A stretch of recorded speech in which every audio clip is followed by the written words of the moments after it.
Didn't do it alone.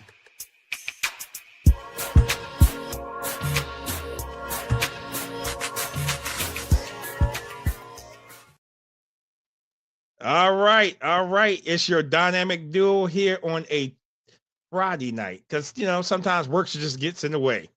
But it's your boys. It's DK and TJ here with the DK and Tree podcast. Hey, how is everyone doing today? What is going on with everyone? Where you been at? Yeah, you see my boy down there with the low lighting, right? He has the low lighting. So he said he wanted to open it up. So he's going to open it up. So go for it. Look, in case anybody wonders where I've been on this festive holiday season, I've been in the darkness retreat with not Aaron, not the AARP Rogers, but I think his brother. I think he's in here somewhere. I feel like he has a pretty big family because I feel like I get the names mixed up all the time. One day it's Peter, the next day is Eric. I look, I get it mixed up all the time, but nevertheless, because of the team I support and the fact that their offense stinks so bad that their offensive coordinator got his house egged. Here I am. I'm in a darkness retreat. The service has been amazing. I want to put that out there. It's been amazing. We have downed Jose. I don't even think y'all can see it. Yeah, there you go. Hey, There's you see Jose. Tish already in the room. She know what week it is. Yes. So some Jose has already been supplied, and then we're already working on the classic E&J for you lovely drinkers out there. So they've been taking very good care of me. This has been a very good stay. I actually would recommend it. I think it's 5 stars. See, the last time I was in the Darkness Retreat, for those of you that have watched this show long enough, the last time I was in the Darkness Retreat, it was very bleak. It was very lifeless. It felt like there was like no customer service whatsoever, and it was just worst case scenario. But this time around, I don't know if they did some renovations to the rooms or if they made some adjustments to the lighting. I have no idea. I don't know if they added some new staff. I have no clue.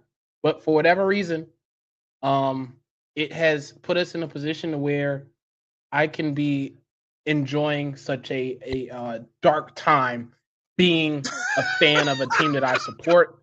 And I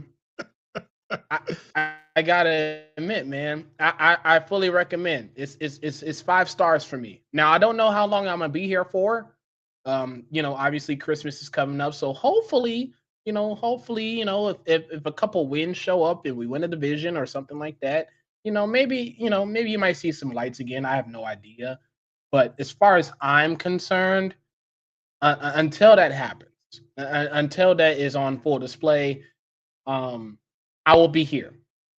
And no, this is not jail. This has actually been very luxurious. Okay. Again, I bring to you number one in Jose Cuervo on full display. And then we have E&J. It's been a process, but nevertheless, we're here. And I'm grateful. Still alive. Right. Still kicking, still pushing. Yep. Still alive, still kicking. Hello. Welcome in.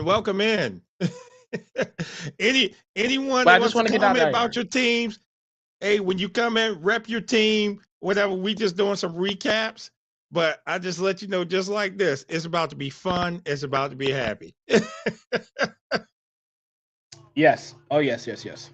Now they did warn me with me being at this luxurious stay known as the Darkness Retreat. They did warn me about me making a whole lot of noise, but I also told them that I do a podcast where there's a lot of noises being made by default. So they said they're gonna try to make sure that they don't boot me out this time, but they can't guarantee nothing. So I hope that I do a good enough job to where I don't get booted out of the Darkness Retreat. and I'm out on the street. Because that would just be terrible circumstances. So I'll try to behave myself tonight. I'll try to. I can't guarantee nothing. Oh no, the hell with that. we going full pledge. the hell with that. We going full pledge tonight. You want me out on the street, man? Come on. Yeah. Hey, I'm gonna be right there with you. I'm gonna be right there with you. But Tish, you know what week this is. You know what week this is. And it's Ravens Steelers week. We getting ready for that. I'm excited because got a friend of mine. She's Steelers fan. So all you Steelers fans is out there, she's your advocate. So I'm actually doing a live podcast from a venue on Sunday for that game. Live podcast. So just like I'm streaming across everything right now, I'll be streaming across everything there live. It's going to be lit. It's going to be on Sunday. Doors open at 11. If you're in Baltimore, 647 West Pratt Street, Ravens, Steelers, come on down, rep your team. Again, your boy going to be on site for a live podcast. TJ will be in with me remotely, but we're going to go from that time, maybe noon, all the way to that game is over. And for some people that do come down there, I do have a little special gift for you for just showing up and just coming out. So I still have a couple more of these left. Some mugs, some DK and Tree mugs. But beautiful. This is the Brown Bag Award winner because we give out brown bags on the show. So I do have a couple of these mugs left. I will give them out down there to you, that you're coming out. But I'm excited for this. But I'm definitely excited for this game. I've always been excited for the Ravens and the Steelers because, hey, our rivalry's unmatched. It's always come down. But in TJ's case, he said, they got AARP cards over there for the Steelers. So we got a little bit of problems with that. Everybody's listening on TikTok. Welcome in. So, welcome. Yeah. So, again, like I said, my boys in Darkness Street, because the Eagles just ain't doing. Look, one of our birds has got to get together. We got two different birds here. We got an eagle and a raven. But one of us birds got to get this together here. But like I said, I am ready for this weekend. I am hyped for this weekend. Listen, it's good. Hey, may the best team win. Somebody gonna be crying on Sunday unless it ends in a tie. And I don't see that happening. I don't see that happening. You look at this feathers everywhere. Please don't end in a tie. If it ends in a tie, it's going to be crazy. It's definitely going to be crazy. So, hey, anyone's listening? Hey, whatever team you rep, that's what you rep. All right. So where we starting at? Should we start with last night? We should, but unlike usual, because of my location, I'm not going to take the time into dance or have a parade on a loss by any one of the other teams in the division. So I'm gonna allow you to do the honors, and then I'll tag team. I'll go in after that. Okay. All right. Any Dallas Cowboys fans on here? Hey, I'm coming for you first. I'm coming for Dallas first. But first of all, before I even start about Jerry's World, because that's all this is. It's Jerry's World. Let me say this. If anybody looked at that situation with CeeDee Lamb, I really hope he's okay. Because that looked like it was a concussion. He hit his head, and then you just saw his hands doing like that. That was something that he didn't do. So my prayers are out for him because, again, that head, that is nothing to play with. And, as you've seen, like with these players, they taking shots like that, taking head shots or whatever. That's nothing to play with. Even with Tua, my thing with this, that's nothing to play with. So, yeah, my thoughts and prayers are definitely out with them. But on the flip side of that, let me go ahead and say this. Dan Campbell don't forget nothing. Sure. If you wrong him in any way, he doesn't forget. And the man is kind of vindictive too. I like it. I love it. I love it. I love it. I love it. Yeah, I do. I love it. Because he don't forget anything. He's like, I'm just going to beat you up even more. Yeah, I'm going to just keep scoring on you. Yeah. Even though it's 2 minutes in the game, I'm going to score another touchdown. I wouldn't care if it's 30 seconds. Yeah, just run up the score. Dan Campbell is vicious. I love the guy. He has a killer instinct.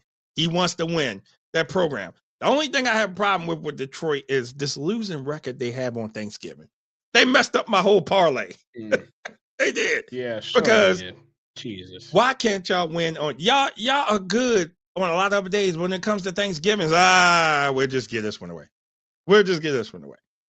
But Dallas. Oh, I'm sorry. Am I allowed to call him Dallas? Or I have to still call him Alice? Hey, look, they've won a couple games. They've beaten us. So yeah, let's do that. Go ahead, give them their just due. Okay. So all right, I get to call him Dallas now because we call him Alice because there was no D in Texas. So okay, so Dallas, y'all actually was putting up kind of a good fight. When they got to 19-27, I said, all right, we got something here. This is about to be money. We about to have a fight on our hands. We're about to be good. Hey, we about to have a great game. Oh, nah. Detroit was like, nah, we ain't having this. Here, Amon-Ra St. Brown. Here you go. Take the woodshed to him. And next thing you know, the score is all over. I'm like, wow, that didn't last fast. And just the look on their faces of how they were sitting there like, they was just so defeated on that sideline over there. I'm like, And Dan Campbell, cool as a whistle, he over there chewing his gum. Mm-hmm.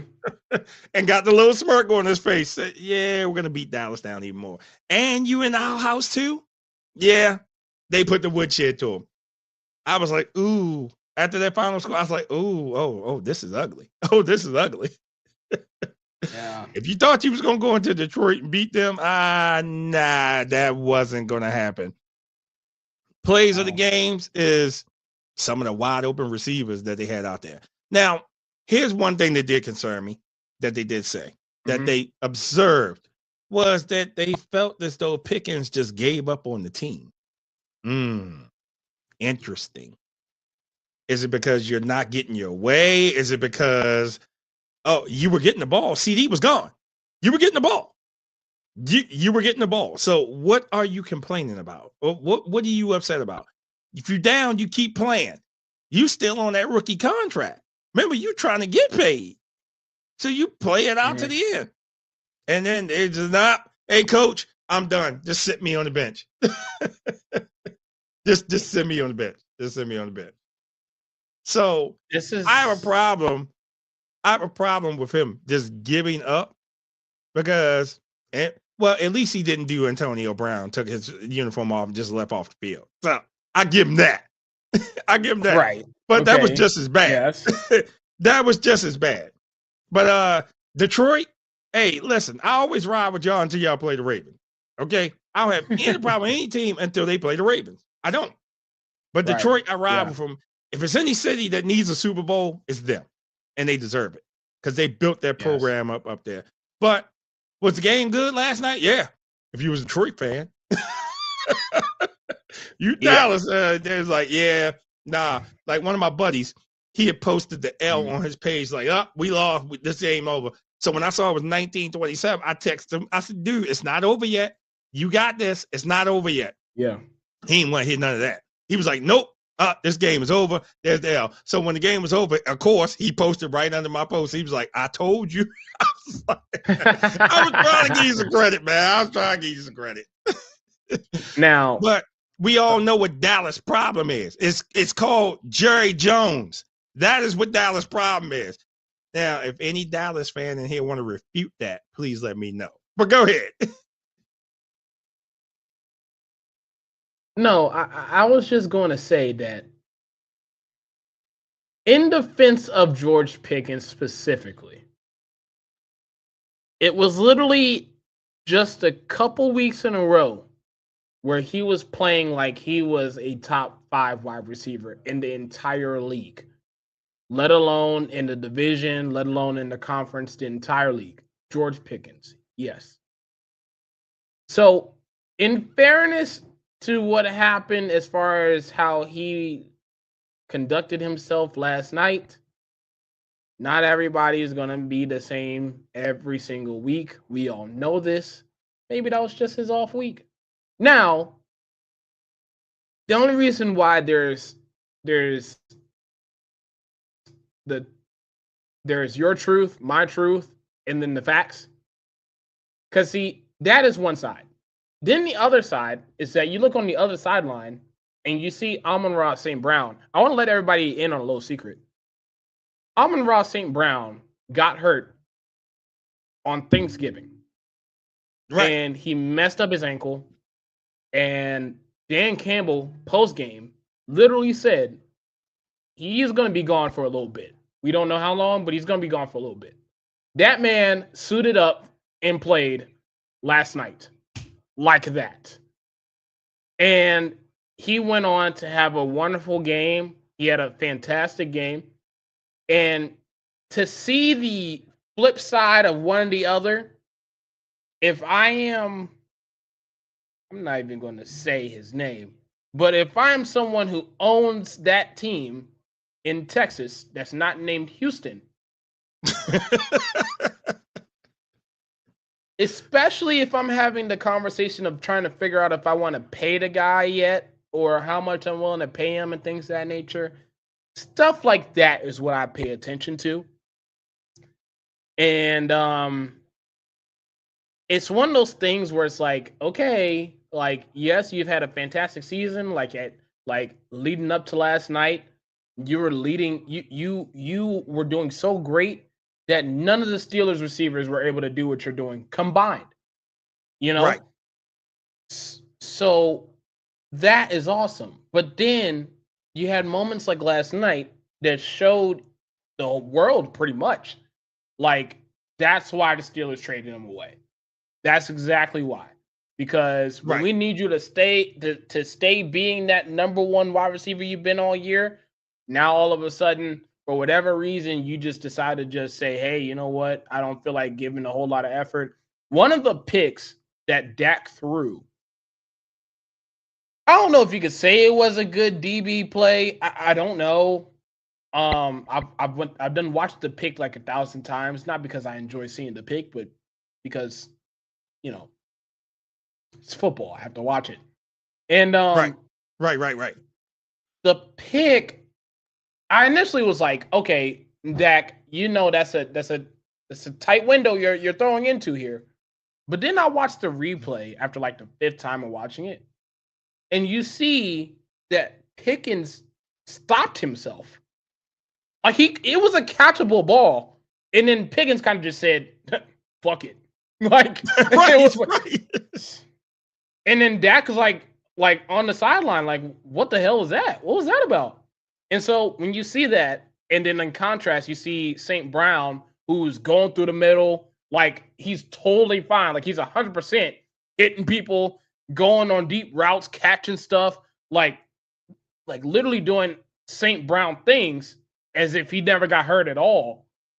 That that was a glaring sign. If I am that team that plays in Texas, that's not named Houston, y'all needed this win, like bad, like really bad, because now their percentages went down to 9.8 of getting the playoff spot. and I'm gonna explain why it went down to 9%. So not only do you have the Lions, who are a wild card team, if you can believe it, they are a wild card team today. You lost to them. Then you also lost to the Panthers as well, which was a brutal loss. Yep. Okay. Now, you would have said, okay, well, we did tie against Green Bay. Well, none of that matters if Green Bay keeps on winning, which they have a very much so of an opportunity to do. Okay. Yep. So that eliminates the whole wild card by itself. You're not getting over Seattle. They're going to be in it. So it's going to be Seattle, Rams.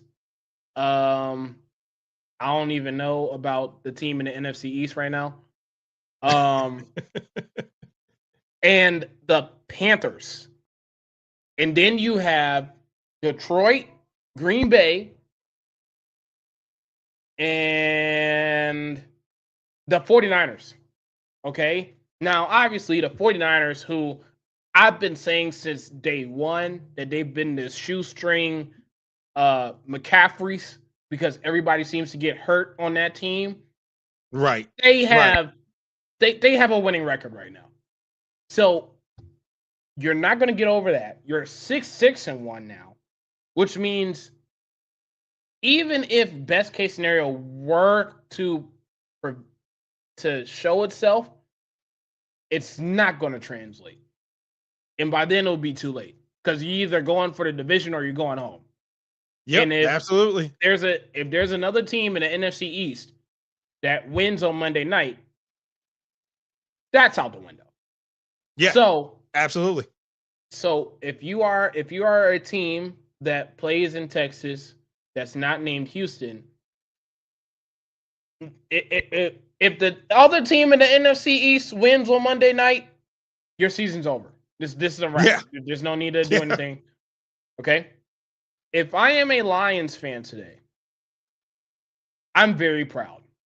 This game was their backs were against the wall. We saw how they played on Thanksgiving, which, by the way, after watching it back, they didn't play terrible. It's just that when they lost St. Brown, it wasn't the same as an offense, which was brutal. Okay? So you had your backs against the wall at home Thursday night against a team, might I add, that the last time y'all played each other, and this is where you bringing up Dan Campbell is a very good point.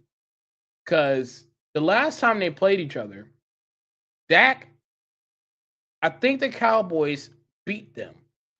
And post-game, Dak was talking shit. He was like, we lit their ass up, and we would do it again. And then the reporter asked if they can quote him on it. He smiled and said, yeah, sure. And I think Dan Campbell had that replaying in the film sessions all week long. All week long, yep. And that applied. Yeah. Oh, bro, and I love it. I really He's do. vindictive. So, and they had every right to, because that's the thing about Detroit this season. They have been on and off. If the defense is playing well, the offense struggles. If the defense is ass, then all of a sudden the offense is putting up a lot of points. There's no balance. So they had every right, and I wouldn't say it would be understandable, but we would have understood if they found a way to lose this game last night. But yeah, absolutely. But there's a guy by the name of Jahmyr Gibbs, who, by the way, not even 24 yet. Technically, I'm older than the guy, and he has more touchdowns. He's tied for the most touchdowns before turning my age with Barry Sanders. I want to make sure that I make that very, very clear. Barry Sanders, arguably the greatest running back ever touched a football, is tied with Jahmyr Gibbs, who's not even 24 as far as touchdowns are concerned. Jahmyr Gibbs. Crazy. Barry Sanders. Crazy. Yeah. So, crazy. With that being said, right, if I am a Detroit fan, I'm extremely excited, but I'm also very concerned because if this was any other season, they would have been fine. But you just so happen to be in the same division that has the Green Bay Packers, who have a winning record and have won and have swept you in both games already. You ain't getting past them. Then you got the number one seed in the entire conference in Chicago. Bears. Wait. Let's say this again. The Chicago Bears is number one seed in the conference. I'm going to stop myself on that one right there. The Chicago Bears. That Again, is ridiculous. It's not any knock against Chicago. They earned it. They have went out there and fought and earned that. So your division, no knock on Chicago. No, but your division has the number 1 seed in the entire conference, and Green Bay that's already swept you. So yes, you are excited that you feel like you have a chance, but you better hope to God that some of these teams lose. And I mean right. like lose. Because the 49ers have like the easiest schedule known to mankind. Okay? Like Pittsburgh has lost all those games. Oh, my bad. I'm just throwing shots. Okay. I'm throwing shade. Okay. Totally fine. All right. The 49ers have the easiest schedule known to mankind. I think they play like you and me the next couple weeks. So it don't even matter what's going on with San Francisco. It doesn't matter how many people is on injured reserve for them. Okay? Then you have Seattle that you're not catching. You have, let me see, have Green Bay that you're not catching. And you're not winning the division. You're not winning the division. That is out the window. That's out the question. I don't care if the Bears and Packers within the next couple weeks end in a tie for both games. It's not happening. Okay? Right. So you better hope and pray that somebody that plays San Francisco is able to cause them to lose a couple of these games coming up. That's all that you're banking on. Because the Packers, even though they're inconsistent, they have a winning record. They can afford to lose a game or two. They already swept you. They're not worried about you. Right. Chicago, bruh, I mean, Chicago's the number 1 seed in the NFC today. Chicago. So Chicago. You make of that Chicago. You're not catching that. You're not catching that. So you better hope and pray that San Francisco drops a game or two to one of these Titans. I think the Saints is after them. Like, you better hope they play upset. Stop. It's that team in the NFC South. Remember that team in the NFC South. Oh, no. Oh, no. Oh, you know what? I should have said this at the beginning. I'm no longer censoring them because the only thing that needs to be censored is that's residing in Pennsylvania. So as far as I'm concerned, this darkness retreat, that's the only thing that's getting censored until I get out. Wait a minute. Well, it's 2 teams in Pennsylvania then. You said one of them already. So it's the other one. It's 2 teams. What you mean what? What do you mean what? Yeah. Okay. Y'all have lost the last 5 of what? 6? Something like that? 5 or 6, yeah. Correct. 5 or 6? Mm-hmm. Yeah. We start censoring people. It's just like them teams in the NFC South. We gonna start censoring people. And that Jets versus game. What you mean we do too much? we don't do too much. It don't matter. It does matter. Wins and losses matter. They do. A lot. And after Sunday, somebody's gonna have a lot of bragging rights between us and y'all. And again, it's a live podcast. So from beginning to end, we are streaming it live. And at the end of that game, somebody is going to have a lot of crow to be eaten. Either it's going to be me, because I'm going to be in the Lions Den, or it's going to be the Steelers fans. Oh, I'm sorry. Fans. Okay, now, let's shift to that game because Tish, I don't know if you've been watching football lately. Your franchise is currently a senior citizen retirement home, led by Tomlin, who they're already trying. I'm hearing stuff from Big Ben about them trying to get him to go to Penn State. By the way, Penn State just hired their head coach today. Congratulations, Matt Campbell. But they're Big Ben is looking for them to go. Okay, they're looking for him to go. All right, and then your senior citizen retirement home is led by AARP Rodgers and an offensive line that's a bunch of turnstiles and a defense who literally I'm questioning their reasonings for staying to play football on this roster because everybody's either injured, old, or can't play, or both.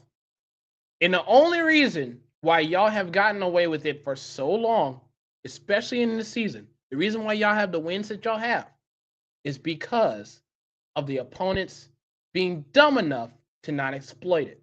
So again, the retirement home that y'all have in Pittsburgh, Pennsylvania. Not the retirement home. It is. It is. Okay. Everybody has the AARP card. Rodgers has one. Slay, the guy that y'all waived, he has one. He has one so good that when he got to Buffalo, he decided that, you know what, maybe I need to rethink that. So his AARP card is still in service. Okay. Aaron Rodgers, he has one. He's the leader of the pack in that one. And then that's the problem. That's the problem. I think some of y'all on that roster is already using the benefits. I think that's the problem. Somebody is out 2 weeks. The other guy is out for 3. The other guy has a shattered nose. The other guy has a broken wrist. That's the benefits y'all are using. Y'all are taking games off. Y'all are taking games off. You know what? not that she laughing though. Yes, because she understands that it's the truth. Tell me when I'm telling lies. So look at the injury report for the Pittsburgh Steelers today. Not yesterday, not when they got fresh on the plane, today. It is a list that is as long as 3 of my grocery lists combined of people that's hurt, out, or are an injured reserve and can't play. So that is your roster in 2025. And y'all are having the nerve, because yes, I've heard some of these noises too, that some of y'all actually believe that y'all have a chance against Baltimore. Now, to your credit, for whatever reason, when y'all play Baltimore, when y'all play each other, y'all act like points are at a premium all the time. I haven't seen a game between y'all where it's been like 35-30. It's never happened. I don't know why. I don't know what it is about that. But when y'all play against each other, it is a smash mouth. You know, somebody's going to get hurt. Somebody's going to get knocked out. And the final score is going to be like 16-13. That's just how y'all play. So that is the only advantage that y'all have. I want y'all to think about that. It's the only advantage that y'all have. If Lamar in that offense with Derrick Henry decides to have fun running the football on y'all, which, by the way, another team in Buffalo just this past weekend showed that they can do against y'all. Okay? That don't run the ball. That does not run the ball. That's not even in their DNA. Not at all. Okay? Y'all are going up against that rushing offense. You know they're going to run the football. And you know what? The fact that y'all struggled the way y'all did in Buffalo was nasty. Not going to lie. It was nasty. Okay? So I just want to get this out the way now so that way no one's surprised or concerned. If you are a Steelers fan and you're watching this and you're hearing this, I want you to be prepared for this ahead of time so you're not surprised, okay? The Steelers are not winning this game, and it may not be remotely close. And honestly, we should stop. Josh. We should stop allowing old people getting beat up on a weekly basis for the whole world to see. We should not do that. We should not do that. It in society, it's not legal to do. So we shouldn't do that in the NFL. I completely stand by that. And because of y'all owning a retirement home in Pittsburgh, Pennsylvania, I don't feel like it's necessary for y'all to even play this game. Okay? Quit telling those fairy tales. Oh my God. You can call him what you want.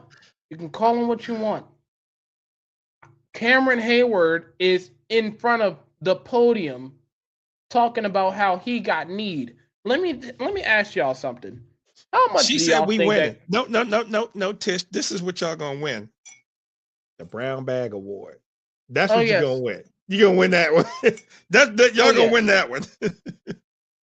Cam Hayward, who by the way also has an AARP card, might I mention, went to the post game after they got obliterated in the run game and proceeded to say that his frustration with Josh Allen was because he got need. Now, look, I understand we're all human beings. Certain things hurt, other things don't feel good. I got it 1000%. Would y'all like to take a guess on how much Cameron Hayward weighs? You know What? what? 330? Three. He is 315 pounds, ladies and gentlemen. A defensive tackle who is 315 pounds is tripping because a quarterback who is 6'6", 240 need him one time during a game. That is what he's complaining about. Now, look, again, I'm not putting biases here or anything like that. The truth of the matter is one team has some younger feet. The other team is owning a retirement home in a Not cold. owning a retirement home. Yes. Oh yes. Oh yes.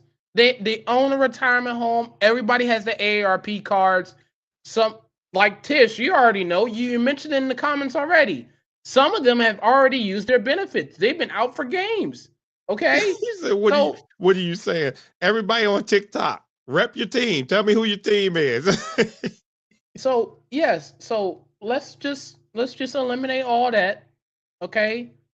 All right, we have a retirement home going up against the Ravens. You let me know who's winning that game. Okay? I actually don't even think it's fair for them to be playing each other. I really don't. It's not right. You don't beat up old people for the whole world to see. You don't do that. You don't do that. Yeah, Buffalo did that. Yeah. Like, come on. Buffalo did that. So I just And wanted it wasn't even remotely close. In the beginning, No. I said, oh, okay, they hold them down. Buffalo said, okay, we're going to see. Yeah, that's elder abuse.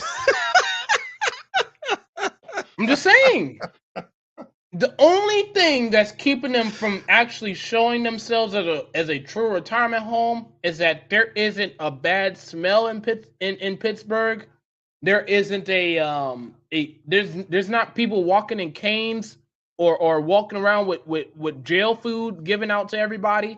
Like they actually Listen, have a legitimate concession stand. They actually have, they have good furniture, even though it's listen. cold and it's always cold. Yeah. On the 18th of this month, I supposed to be in Pittsburgh. On the 18th of this month, I supposed to be in Pittsburgh. Once we win this game, and on the 18th, I'm going to be in Pittsburgh, I'm damn sure wearing this up there. I'm about to start a riot. And I'm going to find that Franco Harris statue like I did the last time I was up there in the airport and take a picture right in front of him with a whole bunch of Ravens gear. Yeah, I am starting. Okay. Look, it is on. The war is on. And then we got to do this one more time at the end of the season. But this time we're coming to Pittsburgh and it's going to be the same result. It ain't going to be no different. This is y'all get Mike Tomlin out of town retirement tour. That's what this is for you all. Yeah, and unlike some teams in the NBA, you actually might be able to complete it. You might be able to actually complete it. You might. Bring that butt here. I ain't scared to go anywhere. Yeah, look, I'm just Tish. I'm trying to tell y'all, and you know what? I want to talk about this too, real fast. Y'all, are y'all sure y'all future gonna be all right? Cause let me let y'all in a little secret. Aaron Rodgers is already planning on making sure that this is probably his last season, unless y'all absolutely want to bring him back to join the AARP club again. Then you're more than welcome to. He said So he's that's going your back to starting. be retire as a Green Bay Packer. Okay, so unless you believe that Mason Rudolph is going to save the day, that's not happening. Okay, so you're probably wondering, okay, well, we're probably going to get a solid pick. We're going to get a quarterback, and well, I want to let you in on a little secret too. Outside of maybe 2 quarterbacks in college, everybody else stinks. So, Wait. um, Hold that thought real fast. Let me jump on this one. Y'all had a chance to get Shador Sanders. You can go ahead. okay. Yeah, So, didn't they have the like 19th pick, something like that? yes, 19th yes, or 21st pick? yes, You had an opportunity to get Shador Sanders. yes. That's all I'm saying. So, okay, you're questionable at quarterback. All right. Now, depending on how the season's going to go, you're going to draft in the teens, I'm pretty sure. You might miss the playoffs. I don't know. Probably. Okay. The draft is not looking nice unless you're getting an offensive lineman, which y'all do need. Okay. Outside of the question marks on offense, I ain't even go to defense. Just the offense alone. The real question is, do y'all really think that y'all gonna have a bright future without Mike Tomlin being your head coach? Because the thing is that the way it's looking right now, the AARP club in the retirement home is not it. It's just not. It Not the never has. AARP club. It never has. It never will.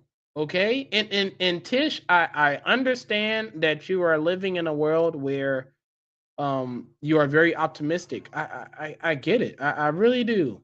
But that's not happening. Okay. It didn't happen last year. It didn't happen the year before that. It didn't happen the year before that. It didn't happen the year before that. It didn't happen the year before that.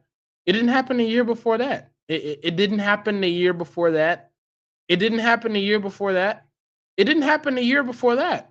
Actually, I got one more for you. Let me see. It didn't happen the year before that either. The last time that this team has been in the Super Bowl was 2010. 10. And y'all lost that one, by the way. It's the last time. You going back too far, sucker. It's the last time. So, I'll tell you again, that's not happening. The real question is what do you do about your future? Because if y'all really think that Mike Tomlin needs to be let go so that way y'all can just sit up there and be like, "Oh, we need some fresh new blood." This is the conversation I've always said, and I'll continue to say it. I'll continue to make this point. If you decide to get rid of your head coach, who do you get to replace him?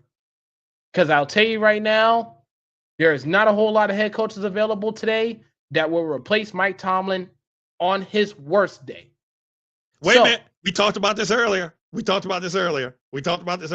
on. There's a guy by the name of Mike McCarthy that's still out there. Oh, see, okay. All right. I do want to get on you for this real quick. I didn't want to say JG. I didn't want to say him at all. Okay. Wait a minute. No. JG, and let me hit the censor for him. Yeah, we're not gonna talk about him. Okay. I want to give y'all the backstory real quick of why he almost gave me a nightmare before I showed up on this show. So we talked earlier today, and we were discussing the Steelers. Why? Because the Steelers Ravens. Okay, and obviously Big Ben and James Harrison were poking fun at Tomlin, telling him he needed to go to Penn State and all this other stuff. Cool. And he said, you know what they should. You want to know who they should hire? The former Cowboy coach. And before he even took a step further, I said, look, I'm going to just stop you right there. If he becomes a head coach again, I'm sorry. This is obnoxious. And I thought he was alluding to the guy that is on NBC that they make commentate once a year, which I think it's once per year because I literally don't see him any other time during the year in that booth. And literally, he is such an unwatchable product. I look, to put in perspective of how much I despise him as a commentator. For me, who is trying to ultimately become one day, I know for sure I will always have a chance if that man is able to commentate games. If he's able to commentate games, then I know I will always have a chance till the day I die. And if you don't know who we talking about, it's the former Dallas coach. We don't say his name because he may appear like Joe Hendry for all my wrestling fans out here. So we don't say his name, but his initials is JG. Yeah, if you know who I'm talking about, you know. Yeah, we're not even going to do that. So I thought that he was alluding to him. And I said, look, if I can't stand him on television, I damn sure can't stand him being on the sideline. This can't work. This can't work. Then he stopped me and he said, no. I'm talking about McCarthy. And I said, actually, that's not a bad idea. If you get McCarthy in there, you get whatever rookie that he decides to pick, okay? Have whoever the defensive coordinator is take care of the defense, whatever they need as far as the defense is concerned. Have that get figured out. Have him figure out the offense. He's shown in Dallas that he's a very good play caller. You may not like his time management, but he did win quite a bit in Dallas, and he also was very productive as far as his offense is concerned. So if you put him in there in Pittsburgh, okay, have them start fresh. All right, now we're talking. But chances are the Pittsburgh retirement home that I am aware of and I know they're not going to do that. The Pittsburgh retirement home. Yeah. Someone is going to use their AARP card and say, "Hey, one of my benefits is I get to keep Tomlin for one more year." Someone's going to use that AARP card, and I'm not going to blame him because, again, outside of McCarthy, who do you trust to replace Tomlin? Right. Who? Right. Robert Saleh? I mean, shoot, I didn't think he did a bad job in New York, but, you know, his team was always ass. Like, who is it? So I tell Steelers fans, be careful now. Be careful what you wish for. Damon, I say the same thing to you about Harbaugh. Be careful what you wish for. You want a new voice? You wanna da-da-da? You want this? You want that? Okay, all right. Okay. I get it. I get it. But the thing of it is and that I'm guilty too. Harbaugh needs to change. He has to change his program, man. But it's sometimes you just gotta inject new life and new blood into there because things get stale. Like I said, Mike McDonald should have been the damn head coach here. He should have been the head coach, bro. Because look what's going on in Seattle. Look what's going on in Seattle. And taking names. That defense vicious. To the tune, they beat the brakes off someone last week, 26-0. Shellacking. I'm sorry. That team up in Minnesota. Wait a minute. That team up in Minnesota. Wait a minute. They get this too. They get this also. Oh no. That is doing a disservice. Sir, I need y'all to understand what they did to Minnesota on Sunday. They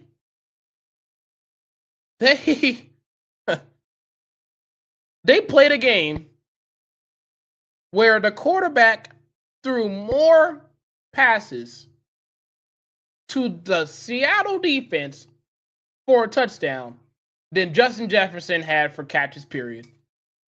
I need y'all to understand that. He threw more passes to the other team than Justin Jefferson had catches the entire game. By the way, just to put in perspective of how crazy that game was. You know, Jackson Smith and Jigba, that guy that's been, killing defenses all year and is Right. and broke the Seattle receiving record just a couple games Right. ago. Yeah, they held him to 15 yards. Okay, they held him to 15 yards, and Sam Darnold didn't get over 200 yards passing, and yet the final score was 26-0. 0. That's embarrassing. I feel like not every franchise should have any team that gets shut out in the National Football League should be embarrassed. bro. Should be embarrassed. Man, so when you see what Seattle's doing, yes, I agree that if y'all had somebody in house, y'all should have just made him the head coach. I agree with that point. But that's another thing about Pittsburgh. They can't say that. They can't say that. Their offensive coordinator, would you want him to be your next head coach? No. How about your defensive coordinator? No. Everybody is in the Pittsburgh retirement home. Everybody has AARP cards. Everybody's either ready to retire or they're getting ready to just call it quits as a whole. Like they're ready to be in Malibu somewhere with their family and grandkids. No, I'm talking about these men having grandkids. Those are the guys that are playing on the field on Sunday and have been playing throughout this season. What are we talking about? What are we talking about? What are we doing? What are we doing? So, hey, yeah, and if you that's it. If you disagree with us, please tell us. Because the video that TJ sent me earlier, and it was a Steelers fan. I was no more good after seeing this. He said you can dig up O.J. Simpson and he'll get yards against the Pittsburgh Steelers. They said if his ashes were out there, he said they would get 100 yards just blowing his ashes. O.J. Simpson now. I can't. Oh my God, bro. That was nuts. But okay, I loved you say you disagree, Tish. So okay, who in that organization could take over as head coach? Because you say you disagree. Who in that organization? Tish, you don't work for the Steelers, by the way. You're a fan. I want to make that clear in case anybody was wondering. Okay, that's enough on my team. Okay, see? All right, so you understand. So, again, tell me when I'm telling lies. I know. Me, PJ, welcome. Yeah, everybody on TikTok, welcome also. Yeah, I'm not talking out the side of my ass here. That's literally the truth. There is literally no one in house that could be there to replace Tomlin. It's not happening. It never has. It never would. Ever. There's never been one to come close. No one. No. So that's the real question about the retirement home in Pittsburgh is your future is looking very, very bleak because look, I don't know what y'all do. I don't know what y'all do. DJ. Hey, look, Tish, let me tell you something. I smell like straight Dove and what is it? Is it cocoa butter? Yeah. I'm smelling pretty good. Yeah. I'm trying to tell y'all, this darkness retreat has been giving me good times. I'm trying to tell y'all. Look, okay? They done gave me all different types of shower equipment. Man, I'm trying to tell you, man, it's good stuff. Wait. You said hate. It's not hate. We're not hating. I never hate. We're just calling it facts. This is all facts. This is facts. This is not hate. I am forbidden from spewing hate being in this location. So you don't have to worry about that on my end. Okay? It's the whole purpose of the darkness retreat is to reset, to recalibrate and to think good thoughts, have a nice positive outlook on life again. That's the whole purpose of it. So I don't have space for me to hate. I think that might be a bar. I might need to put that on my album or something. I don't know. But nevertheless, okay, I don't have space to do that. I want to make that very, very clear. The truth of the matter is your team is screwed and we don't know what else for y'all to do because it's not like y'all have all the draft capital in the world. And if y'all want to keep going 9-8, 9-8, 9-8, so that y'all don't have a losing season, then guess I ain't what? buying it. Wait. Can't replace Tomlin, but Steelers organization is loyal to him. I couldn't tell after Sunday.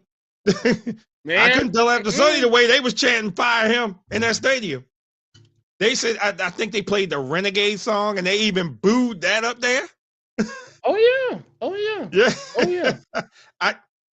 Listen. And then it's made big news. Hey, Tomlin could be fired. Hey, you think about firing Tomlin? You think he should go? You think this? And people have took it up for him and says, hey, listen, the man hasn't had a losing season. I get that. I do. I get that. I completely get that. But whereas you as an owner, put yourself in the owner's shoes. Only thing that matters is championships, right? Championships. That's the only thing an owner wants to see. How many Lombardi trophies can you bring to this organization? Yeah. It ain't because what we had in the past, what we need now. What are you doing to bring us prestige right now? Making us the top organization in the NFL right now. It ain't what you did in the past. That's history, right? You can't take away that history from your teams. It's what can you do right now? And right now, as it stands, the Philadelphia Eagles are your current champions. Your current, right? Till something else is decided this year, whether they're going to repeat or if they get eliminated. It's going to be someone else. He's got to follow what the big wigs say. Oh, he does? Oh, so the big wigs are telling him that we're going to be mediocre this year? No, he's the head coach. The only person that has total dominance over a team is in Jerry's world. That's it. He comes down the field. He gets involved with that stuff. That's it. No, he has done it. Look, hey, she said his name. PJ said his name. Look how long JG was the Cowboys, and they sucked for a long time. Hey, we don't say his name because we don't want him to appear. He like Joe Hendry. He might appear. PJ, I love you. I love you. Please, for the love of God, make that the last time you leave a comment that involves that name ever again. I need y'all to understand, okay? My beef with him is not so much of him being in my division. I can care less about that. People leave and they come and go all the time. That's okay. But this guy on television, when your job is to be entertaining and the best you got is to be a frail, stale Donald Trump 2.0, are you serious? That's the best you got? No, sir. Oh, no. Man, no. The shade. It's not shade. I'm not the only one. Literally, early Thanksgiving night, I told Damon they had the Ravens and the Bengals playing a game that any other time I would have been watching from beginning to end. The moment I saw that man in the booth, I texted him verbatim. I said, nah, I can't do it. Can't watch it. Wait, PJ said you're right. I can't do it. I genuinely can't do it. Let me know how the game was. I'm not going to watch it back. Don't just let me know how the game was. Now, thankfully, to Damon's point, he went on to let me know what happened. I appreciate it. But I couldn't do it. I couldn't do it. I still can't do it. That's why he only gets one game a year. And that one game is about as nauseating, as disgusting, as nasty as it could possibly be. No, thank you. That's Thanksgiving. They gave him Thanksgiving. Come on. They gave him Thanksgiving of all games. Man, come on, man. Wait a minute, not the devil. I'm trying to tell you. I'm trying to tell you that frail, stale Donald Trump that just so happens to work for NBC. No, sir. No, ma'am. No, sir. Ain't no way you can tell me that I'm supposed to tolerate him at any expense of the word that involves football. No way. Not Mr. 8-8. No way. No, sir. No, ma'am. No, sir. Not Mr. 8-8. Absolutely not. Absolutely not. No way. So no, that's the last time I want to see anybody comment or say anything about that man, because that man is a frail, stale Donald Trump 2.0 on full display for the whole world to see. And I've had enough. I've had enough when he got on there the first time. And ever since then, it's been an ongoing surplus of straight up shittiness. Straight up surplus of straight up shittiness. Yes, those are multiple S's I just made up on the fly. I do not care. I despise that man being in a booth. There could be literally anyone else in this world that I would want to be in that booth talking about football than him. Can't do it. No. Not the frail, stale Donald Trump 2.0. Absolutely not. Not Mr. 8-8. Not Mr. 8-8. No, sir. No, sir. No, sir. Oh my god. Oh my god. Hilarious. Hilarious. I just want to make sure everybody understands my stance on this. This is not from a sake of hate. I'm literally in a location where I'm not allowed to do such a thing. This is just purely facts. I cannot watch that man talk about football, and he has experience doing the thing. No, not Mr. 8-8. No, sir. No, ma'am. No, sir. No. Yeah, cut this. Nope. And you know what? Better yet, whoever is the executive for NBC. Look, okay, first of all, exclude him. Let me get me out the way. Look, if you're ever watching this, I love you, and I hope that you view me as an asset one day. Okay. Now we got that out the way. All right. That guy should not be employed by any company. ESPN, Fox, CBS, Prime, ABC. We got a flag on the play. We got a flag. Look, I done got my 15 yards a long time ago. I don't care. I'll do it again. This man is not allowed to work in ESPN, Prime, Thursday Night Football, on NFL Network before they gave it to Amazon. Don't have him on ABC. Don't have him on Fox, NBC. No, CBS. No, absolutely not. I do not understand who in their right mind that as an executive decides to say, you know what? Let's keep him there. In fact, he's so good. Let's make sure that we give him a game to commentate during the season. No, sir. Not Mr. 8-8. No way. No way.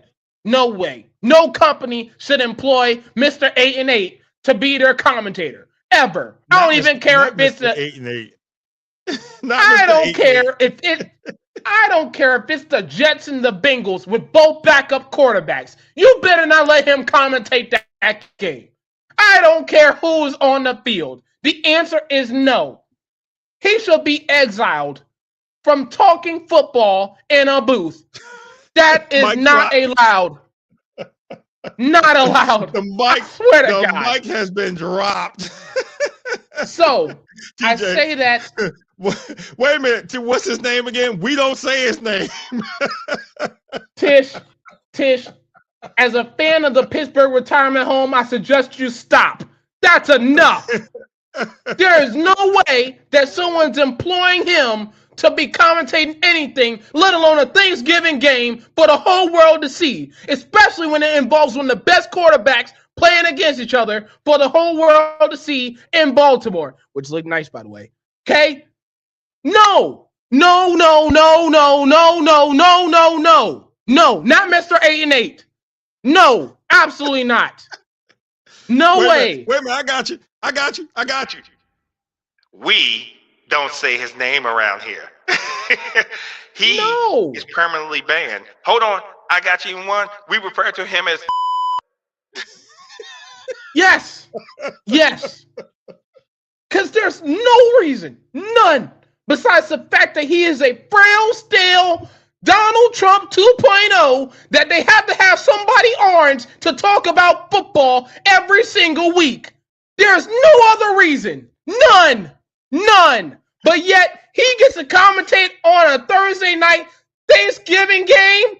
No way, no sir. Absolutely not. And that is the last time I want to hear anything about Mr. A&E. The last time I want to ever hear about stale, frail Donald Trump 2.0 on full display. The absolute last time. I want to make that clear. I don't care if I'm in the darkness retreat. I don't care if I'm back in the house. I don't care if I'm on the street. That should be the absolute last time that I should see him on my screen. Ever. Yes.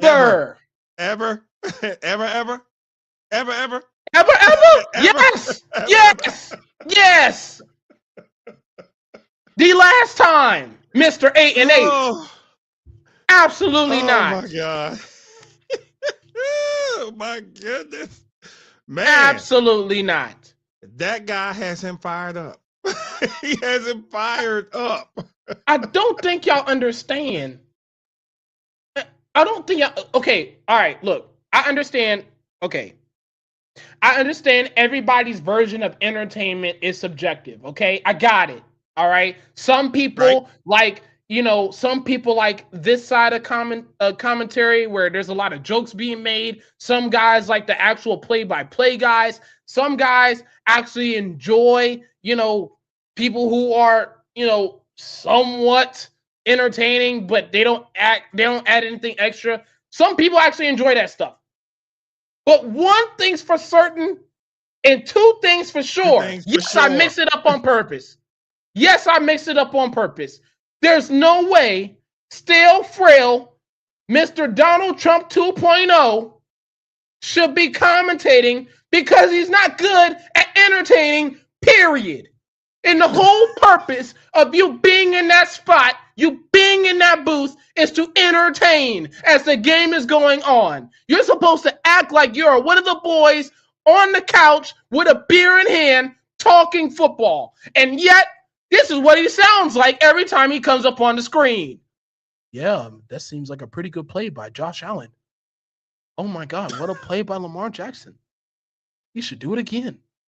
And oh man, he's at it again. We're at it again. That was a great play call right there.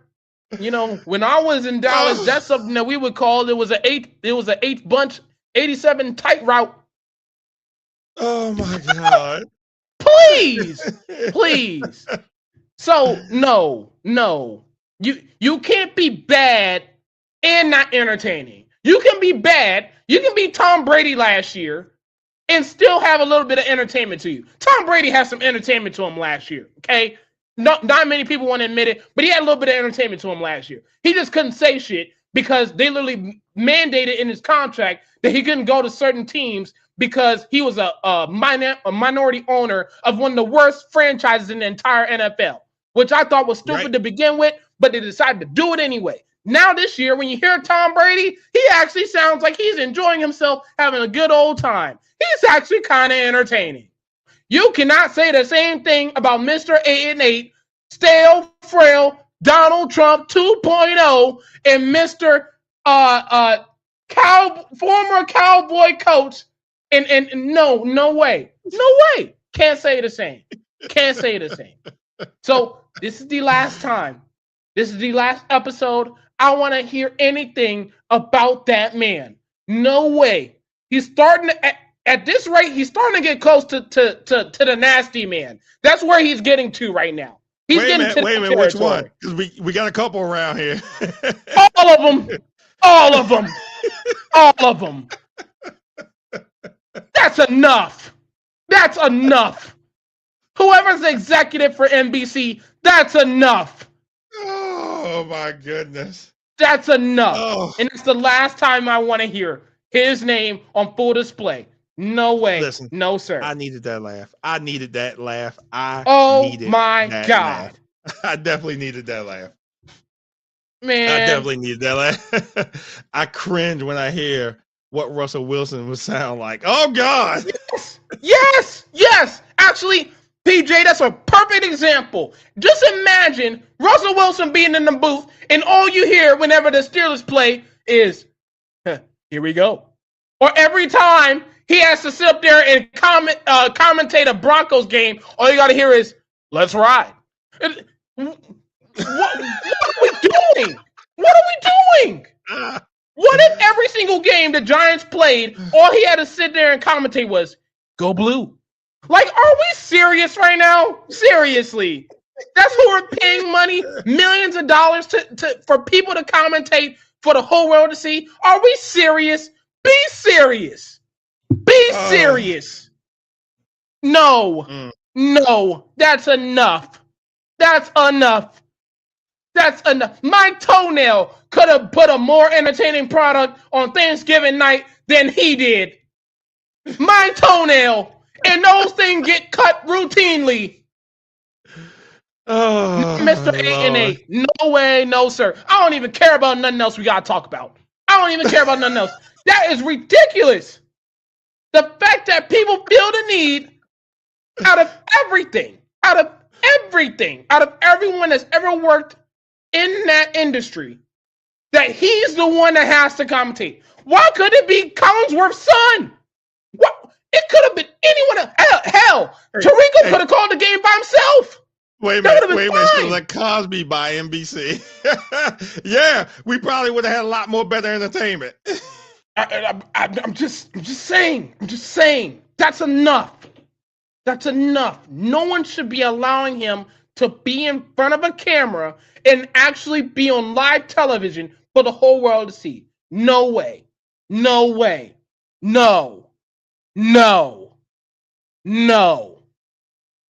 And you know what? Now that I got that off my chest, I would like to talk to my lovely Eagles fans. Let's talk about the Eagles real quick.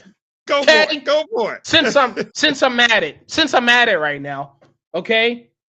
Now, number one, for all of those people on the outside who's like, oh my God, y'all are 8-4. Y'all are so dramatic. Every single loss is such a big deal. What is the problem?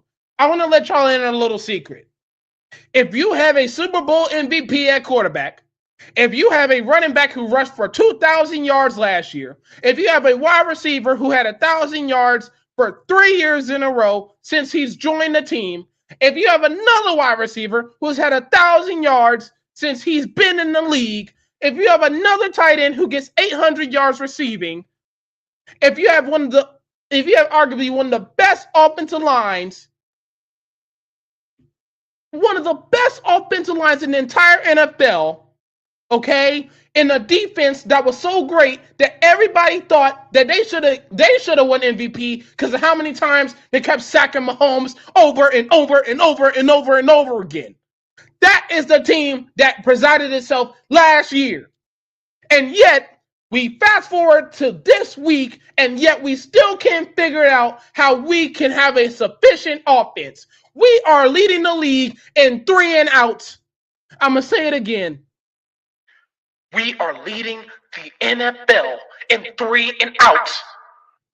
And you expect for us to just be singing Kumbaya and everything's going to be okay. Absolutely not. No way, no sir. No way.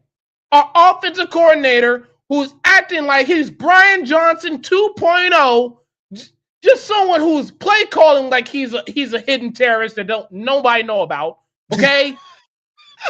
Every single play call is about as predictable as it can be. Now, in fairness, Brian Johnson was much worse because on a 3rd and 18, he'll call a screen pass to the wide receiver and only get 2 yards that he lost.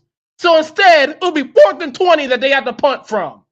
Right. But in Patillo's case, it's 3 and out, and 3 and out, and 3 and out, and 3 and out. and 3 and out, then hope and pray the Lord Jesus Christ himself is able to give some life to the defense and the defense gets a stop. Then it's another 3 and out. Then it's a 3 and out again. Then it's a 3 and out again. And yet, here we are, and I'm having people tell me, well, y'all are 8-4. Y'all should be fine. It's okay. No. It's not okay. It's not okay. Somebody's going in that locker room and they're telling it. It's really messing with their game big time. Yeah. And they're not telling it. Yeah, it is. It's something going on in there. It truly is. Because now, I'm gonna go back to the Dallas game for a second. I'm gonna go back. Yes. How you dominate a whole first quarter and then you come out the second quarter and don't score 1 point. Not 1 point. Not one. Not one. There's no way y'all should have lost that game. None. No way y'all should have lost that game. And again, okay? We are talking about a franchise who has found a way to make sure that every possession is a 3 and out. I need y'all to understand that. How many? You know what? Okay, let me simplify this for everybody to understand here. This, on average, every offense in the NFL gets around 30 to 35 possessions a game. Okay, good or bad or indifferent, they get around 30 to 35 on average. We are leading the league in almost every single possession being a 3 and out. I need y'all to understand that. That is absurd. Now, for context, okay, now that offensive line I was talking about is not healthy, all right? I get that. And that's why the running game sucks. I get that.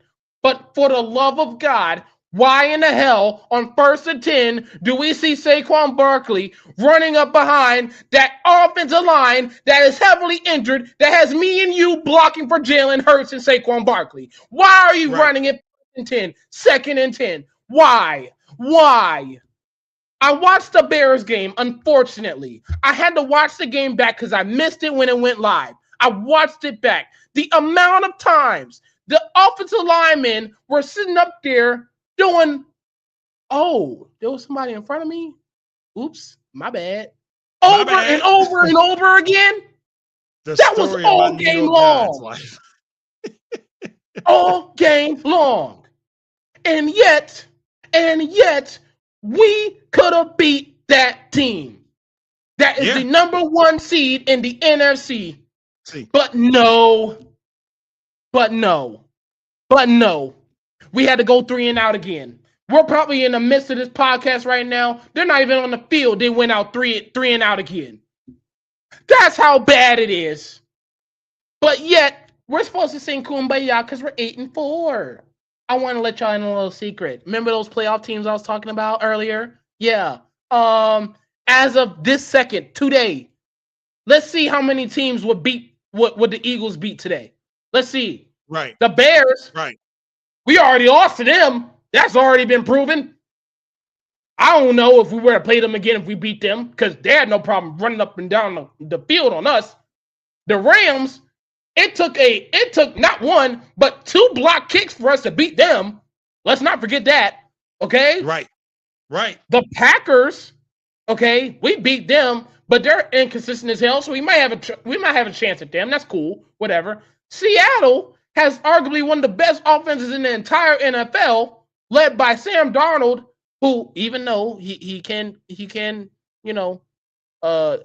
shit the bed when it comes to primetime games and big matchups. Okay, cool, that's whatever. We may have a chance, but even then, guess what? The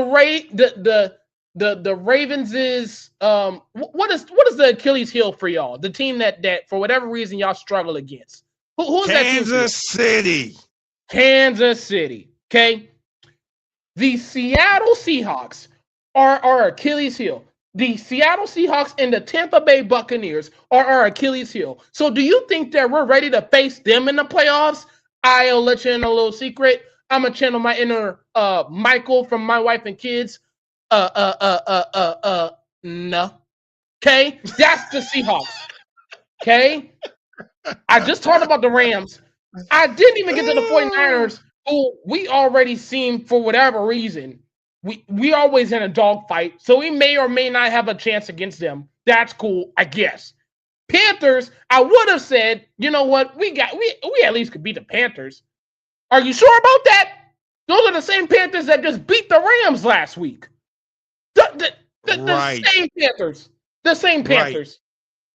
And So, who'd ever do I thought trust- that would have happened? Who'd ever thought that would happen? Exactly. So do I trust my team to be able to beat them on a one-game basis? I do not know. And that's a problem. That's a problem. Be serious. You're going 3 and out on offense, asking and praying the Lord Jesus Christ himself for the defense to have enough energy to outlast the entire game, and hope and pray that they can keep a lead while we're kicking field goals every single possession or punting it and thinking that we're going to have a chance. No way. No way. And oh my God, do not let us face Detroit and we have to go to them. The only reason. Wait. Because you know Dan Campbell has a killer instinct. Killer instinct. He don't forget anything. No. And he will keep running it at you. Like, yeah, we're going to make this happen. And with all quarterbacks, Jared Goff. With Jared Goff, I'm not going to say Jared Goff is even in the top 10. Not even top 20. But they make plays for him to be successful. As long as he doesn't get pressured, and get rattled, he does everything. We can go back to this game. Remember when he threw 5 interceptions and they still won the game? Yes. Still won the game with 5 interceptions. Okay. Yes. That team. Detroit. That team. Exactly. I do not. Everybody's talking about all these other teams. I better not see Detroit. I hope they don't make it. Because I swear to God, if we have to go up against Detroit in any round, we are cooked unless we're at home. That's the best shot, is that we're at home and Jared Goff is sitting up there shivering like he don't know what to do, like he's Tua 2.0 in the cold with 2 gloves.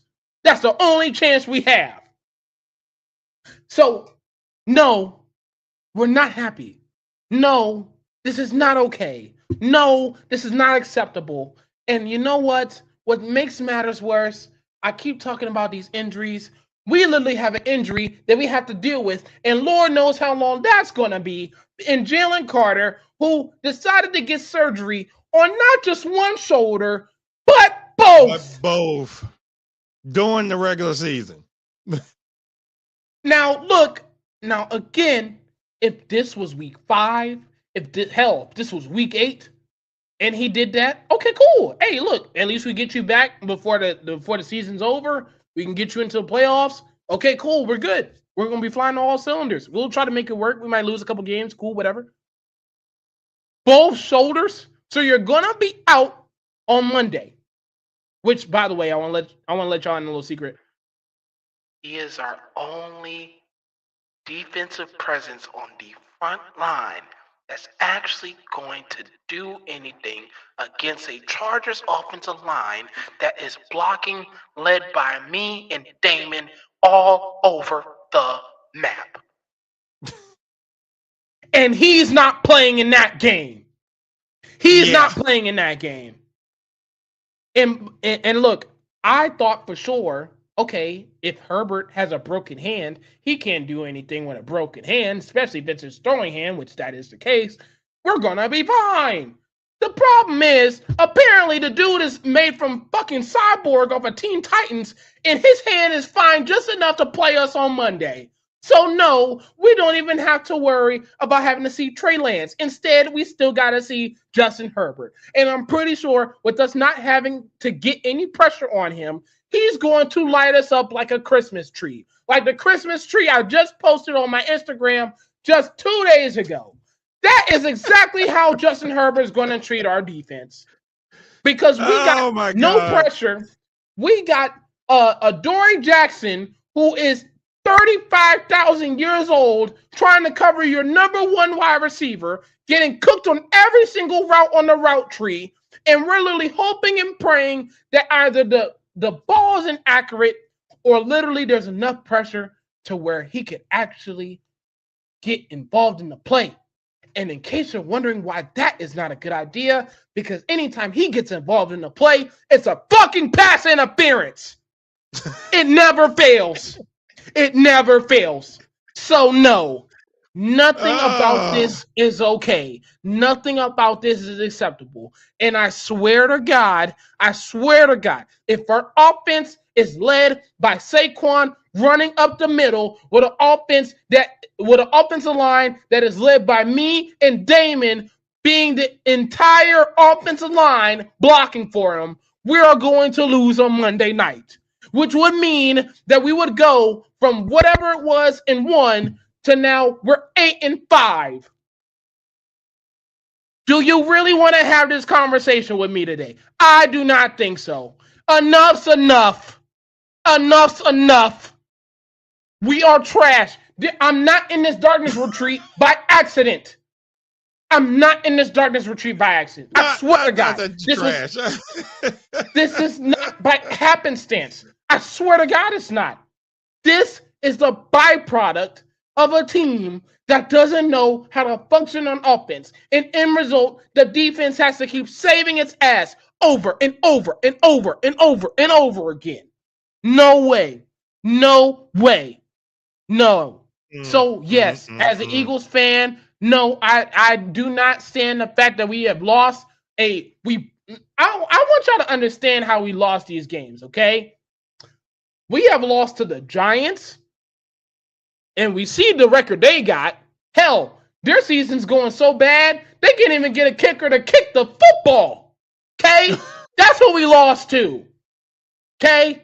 Then we had a 21-point lead going into halftime against Dallas. We lose that game. And then we have Chicago, who literally decided, hey, our quarterback is inaccurate, but you know what? We're just going to run for 280 yards on y'all and beat y'all that way. So no, this is unacceptable. And no, this is not going to keep being tolerated. And the only number one question I have is, Mr. Nick Sirianni, I am going to give you a pass because you have brought us a Super Bowl championship. That is the one thing that we can say is not easy to do. You helped eliminate a three-peat in Kansas City going down, okay? Oh, man, thank you, Jesus. Okay? So thank you. So thank you for leading the charge in that regard. However, you got into the NFL being an offensive coordinator for the Indianapolis Colts. And then you became an offensive coordinator. No, I'm sorry. You went from offensive coordinator. Then when you got to be a head coach for us, you started calling the offensive plays. And then you realized you were shitty at doing that. So you gave the play calling to somebody else. And then the following year, we stunk. Then next thing you know, we had Kellen Moore. We won the Super Bowl. Fantastic stuff. I have one question. Mr. Sirianni, when are you going to be the Dan Campbell for this team? When are you going to take the fucking clipboard from our offensive coordinator and say, you know what, sir? You need to go home. You need to go sit down, enjoy the game like the rest of us fans, and sit back and watch from abroad because your play calling stinks. It stinks. And I'm taking over play calling. When are you going to be the Dan Campbell for us? Because I promise you, I know you've learned your lesson from the last time you were calling plays for this team. I know you have. I know you have. Otherwise, we would have fired your ass too. So when are you going to become the Dan Campbell for this team? Because I promise you, if you don't do nothing about it, and Mr. Patullo sits up there and calls another 3-and-out possession for this offense, that has A.J. Brown in it, Jalen Hurts, Saquon Barkley, Devontae Smith, and Dallas Goedert in it, we're going to have a problem. Now, just to put in perspective of how much of a problem it will be, I'm going to let you in a little secret. If the offensive coordinator, as it was reported this week, has his house getting egged by fans, what makes you remove from anything different? That's all I'm going to say. Right. And I didn't even get to that one. I didn't even get to that one that he egged his house.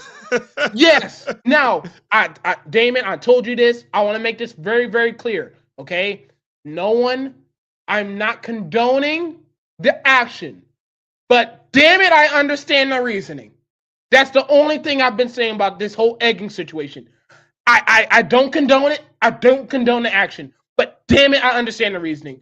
Your offensive play calling stinks. It is bullshit. And that needs to change. And if putting eggs on your house does that, then so fucking be it. But this is enough. This is enough. And I swear to God, if our offense is the reason why we lose on Monday night against a Chargers team that has me and you out there on the offensive line, Damon, and we have literally nothing but injured players on that defense too, might I add, and we lose that game on Monday, I promise you, whenever we have this show again, whether it's Tuesday or Friday, I'm either going to stay in this darkness retreat or something's going to explode because I've had enough. I've had enough. I'm supposed to be happy and festive. It's about to be Christmas time, okay? There's presents under the tree. Me and my lovely girlfriend, we made the tree. We got presents underneath already. We're ahead of schedule. We're already beating the game. The only thing that is not happy in my life is my fandom of this team because their offense cannot function because their coordinator doesn't know how to call plays properly. The only thing, y'all better find a way to win this game on Monday. Because if y'all don't, y'all give another team in the division life again, and it gives them a chance to actually find a way to some way, somehow, overtop us in the division and win the division. No way, no sir. Fix it. Right. I'm going to say it again. Fix it. That's enough. Or you're going to be this. They already are. They already are. They already are. This is ridiculous. That week in, week out, we have to sit up there and go to Madden to figure out what is in their playbook and switch it around so that way they can put up points on the board like they did last year. Why are we going to a video game to fix offensive play calling? Why? It makes me curious to see what is on these play sheets. What plays are on these play sheets? What? Like, who do you think you are, Andy Reid? You're gonna just sit up there and come with a play call called chicken nugget and score a touchdown? No. You need to actually come up with a script that means that we're going to put points on the board. And that means that for the rest of the game, you're able to either chew the clock by us having a lead and we can maintain it, or we can pass in different pass concepts to where we can score over and over and over again. Wait. Or you could be that team up there where Tish is. And it's like, oh, hey, 72. Oh, this shit not going to work. And then run the play anyway. Like, it's gotten so bad that there is a meme. There is a sound on TikTok. I'm going to find it and I'm going to send it to you. There is a meme. And for those of you that are watching this, you know what I'm going to say. The sound literally goes, 1st and 10, run up with Saquon. 2nd and 10, run up with Saquon. 3rd and 10, run up with Saquon. 4th down, deep ball, incomplete, thrown to AJ. That is literally a TikTok sound that went viral for Philly fans. Are we serious? Are we serious? Be serious. Oh my God. Be serious. So no, No. That's almost as Fix worse it. than that Steelers video earlier. Okay, Tish, Fix I'm going to it. send that to you so you can see it. Fix it. Because this is ridiculous. There's no reason why I should be hearing noise from people in this state feeling like this team that they are a fan of having a chance to surpass us in the division. No way. But yet, I hear it anyway. You want to know why? Because the offense stinks. And the offensive coordinator doesn't know how to call plays. And if this means that we have to egg his house for him to get his shit together, then so fucking be it. So be it. Y'all Philly fans out of control. That's why I said I will never attend a game in that stadium. Never. You can call it what you want. I'm trying to tell you, this is not by accident. This is not. I promise you, this isn't us being like, oh, we just hate. We just hate the.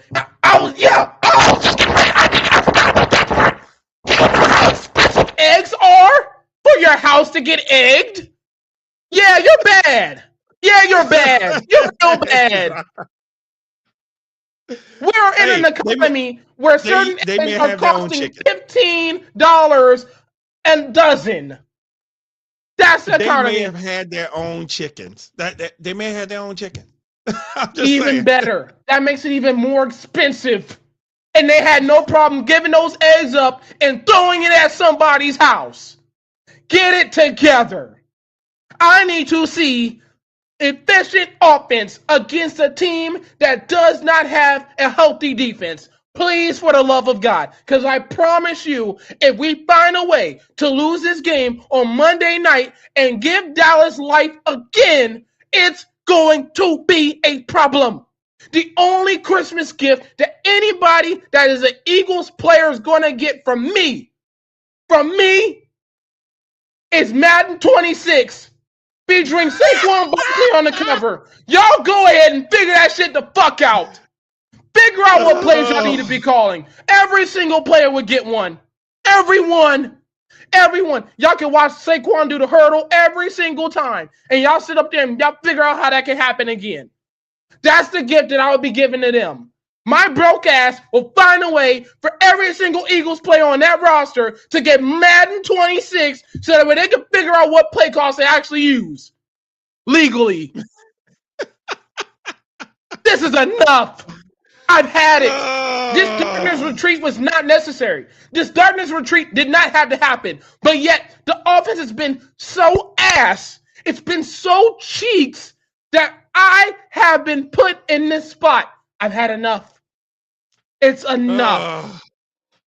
It's my God. enough. Listen. So listen. Our teams have sucked here lately. Our teams have sucked. Our teams have sucked. And I feel the same way you do when it comes to our play calling. I'm like, why in the hell did they call that play? Why did they do this play? Why did they do that play? Oh my God, why'd you take him out the game? Well, hey, but I guess those guys get paid a lot more of the big bucks than what we do, right? They do. But they make a lot of dumb decisions. A lot of dumb ones. Because when you figure 3 and out, that's not the recipe. Because you can't be giving teams multiple chances. Because they know they can keep you on the goddamn field. If they can keep your quarterback off the field, they're going to win the game. Yeah. yes. Yeah. Yes, y'all team sucks big time. Wait a minute, y'all. Yours at the top forefront. Tish. We got a future. That's the one thing I will say about this team. We got a future. I may not like it, but we got a future. Y'all can't say the same. Y'all literally have a whole roster residing in a retirement home. Be serious. Oh my God. Hilarious. The only thing that Hilarious. sucks is the staff that works in that retirement home. Because apparently whatever y'all are doing behind the scenes, it ain't working. Somebody's benefits is not working. Somebody is not doing their job. There's been a couple people that's already been fired. Y'all already waived somebody so bad that the next team that they went to, he decided, you know what? I might have to rethink this whole football thing. That's how bad your establishment has been this season. So please be serious. We talking about them birds.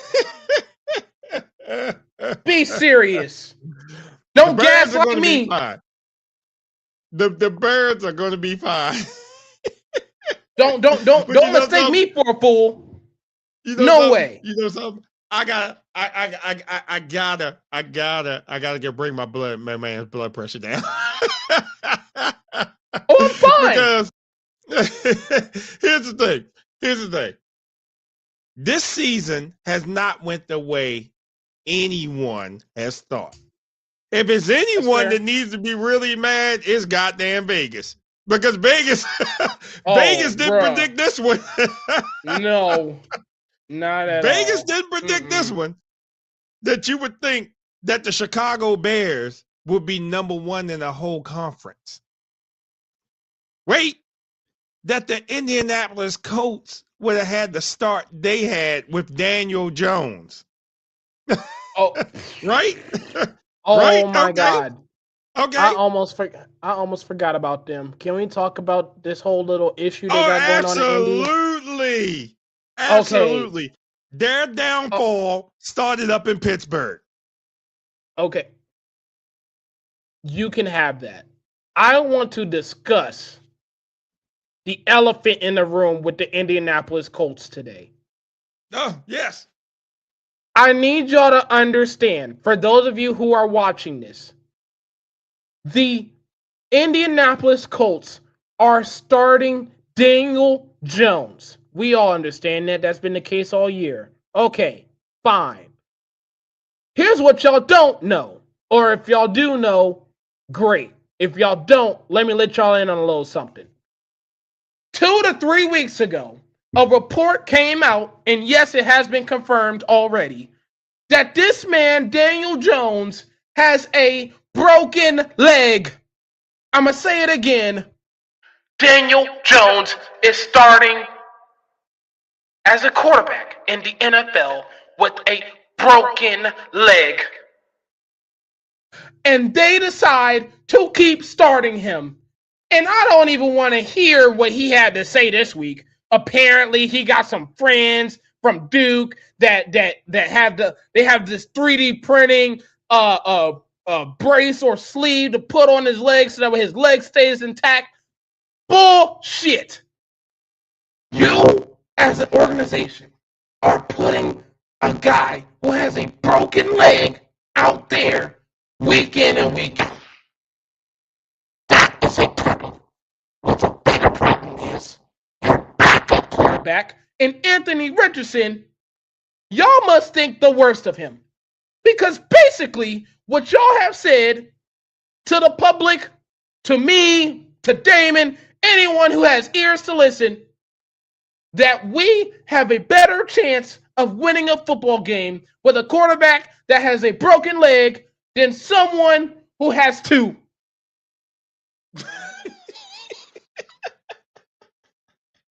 Are you serious? Are you serious? Be serious. You mean to tell me with a straight face you have more confidence in a quarterback that is playing on one leg that can snap off of any step? You have more confidence and more faith in him playing quarterback for your team than someone that has two healthy legs. That's a problem.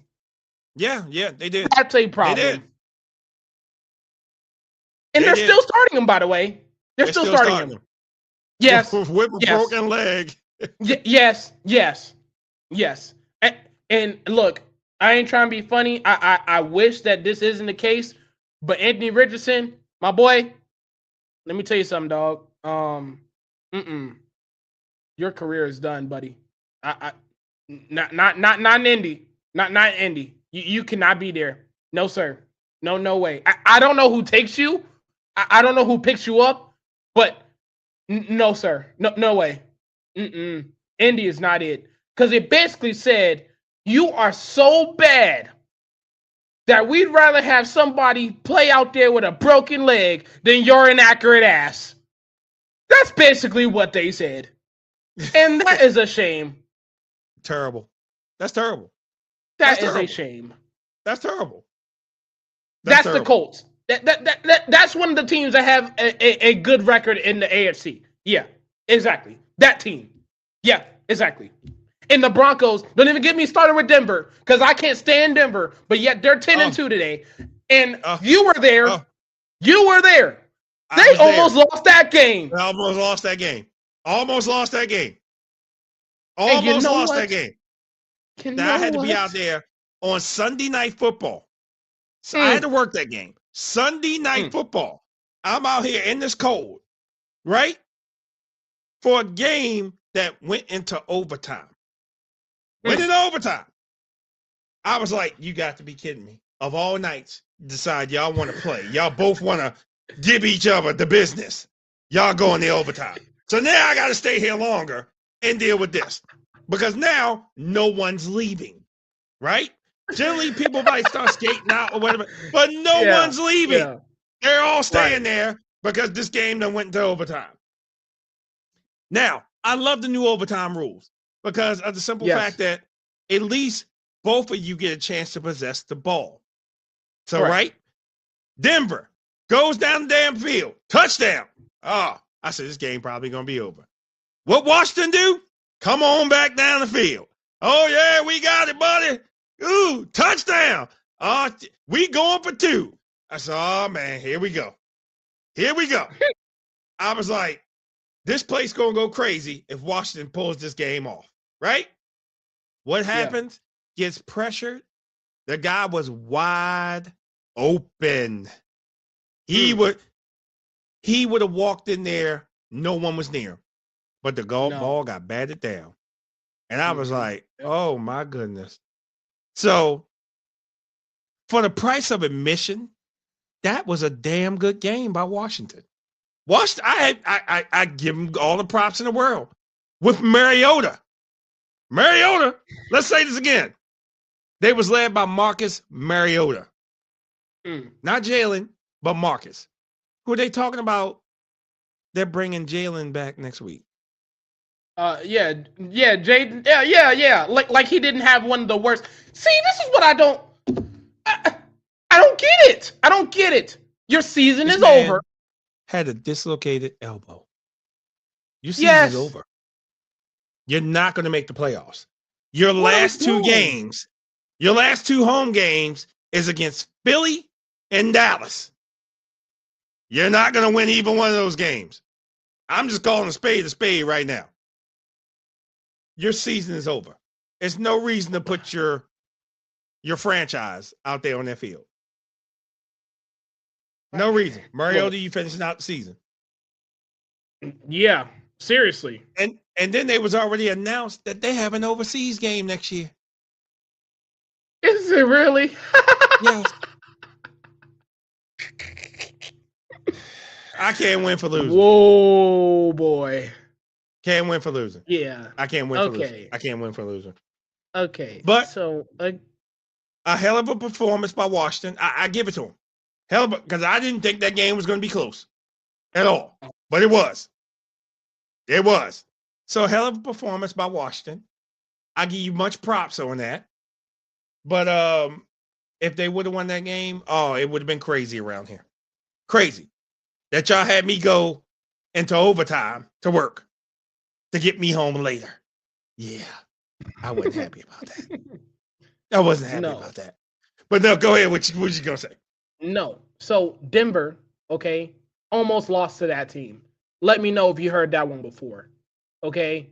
They're 10-2. Be serious. Right. Okay? Right. That's your AFC. We just saw the Rams lose to the Panthers in a shootout, might I add, which I didn't see absolutely. Okay?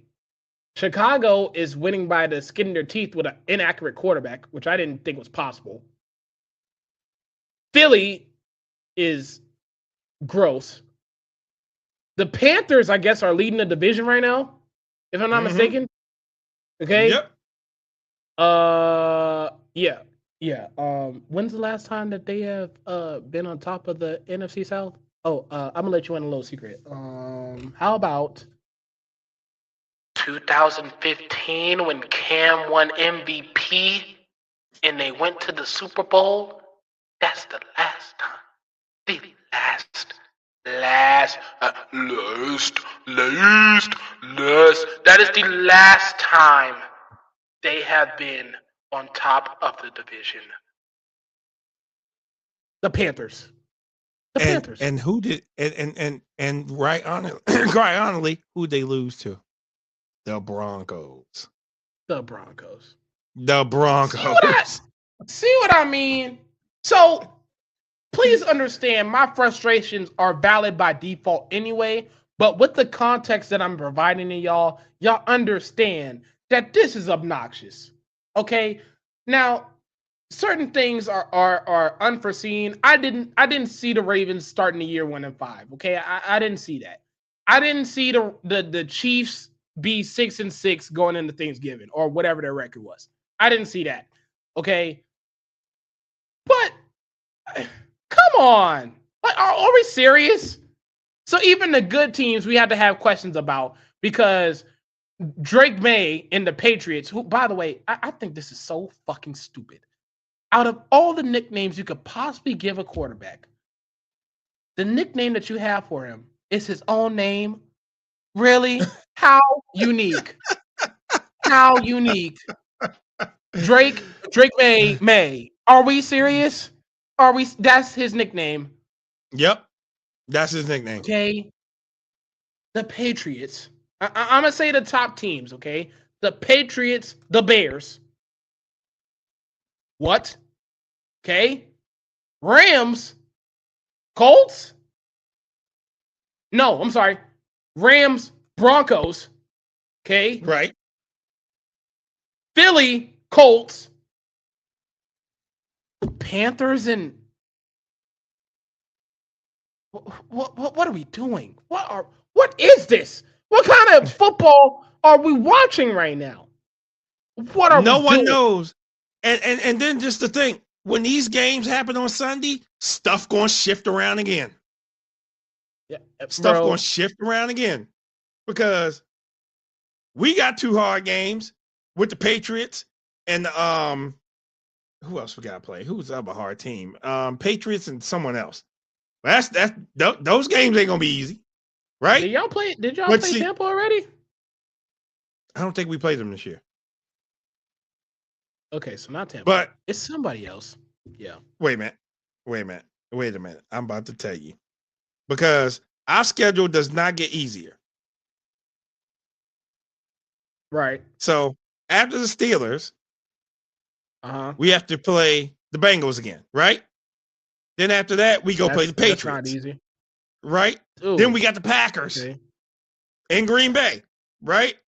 Oh. Then we end with the Steelers. Oh, that Packers and Lambeau's not pretty. No. But you see, here's the thing. After the Steelers play us, they go play Detroit. Which have something to play for. They have something to play for. Yep. Yeah, so that's right. The thing of it is that this is not an easy stretch going down. That's why those games in the beginning of the season was very, very important. Very, very important. Try to knock them off. That we lost to teams that we had no business losing to. Now we getting down to the stretch that every game is important. Every game is important. Yep. So every game's a playoff game. Every game's a playoff game. Yep. Every game is a playoff game. So, oh my God. I think we've done enough ranting for the night. Oh, you know what? I'm not done because we got my favorite segment, and I think I have one that's gonna call for it again. It's gonna call. Oh yeah, go for it. Because I got one that you're gonna love. But go ahead. Okay. Now, obviously, the Minnesota Vikings have had a season from hell, given the fact that their quarterback that they decided to invest a top 15 pick in doesn't know how to throw a football, apparently. Terrible stuff. The brown bag, it goes to the quarterback that played in place of him on Sunday against the Seattle Seahawks. This guy went 19 of 30 and threw 4 picks. 2 of them were pick sixes. And he had more completions to the Seattle Seahawks defense than Justin Jefferson. In that same game where the Vikings defense held Sam Darnold under 200 yards passing and Jackson Smith-Njigba under 80 yards receiving. And yet the final score was 26-0. Be serious. Be serious. And if I'm in that Vikings organization, I am ashamed because I am watching Sam Darnold, the guy we could have paid money to, by the way, that Seattle had no problem paying. That guy who didn't even have a great game by the standards that he set this season, did not have a great game, and yet still shut y'all out 26-0. That guy could have been your quarterback for this season. And y'all don't have him. Instead, y'all have a quarterback in J.J. McCarthy that can't throw over 5 yards without it being picked off, let alone get a handoff right without it being fumbled. Y'all have a backup quarterback that is acting like he's Will Levis 2.0, and the only time he gets the ball out of his hands is if he's throwing it to the other team more than 3 times. He's acting like he's never played football before. It's almost like he shouldn't have been playing quarterback. It looked like he should have been in the UFL somewhere. That's how bad it was.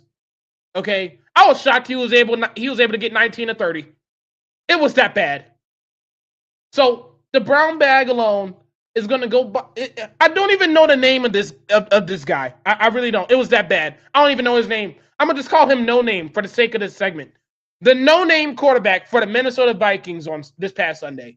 You, sir, get a brown bag because you clearly need to know that the only way you get a completion is if you throw it to your teammates. That's the only time it counts as a completion. It does not count if you are throwing it to the other team for a touchdown. He threw more touchdowns to the Seahawks than he threw for the Vikings. Oh, hilarious. Hilarious. No way. No way. That's a brown bag within itself. You know what? I'm gonna even do a little bit different. We're in the Christmas spirit. I'm a little bit festive. This is a Grinchy brown bag, okay? You get to hold this one. Because I don't care if this looks like it's a Halloween. Forget about it. Don't pay attention to what's on here, okay?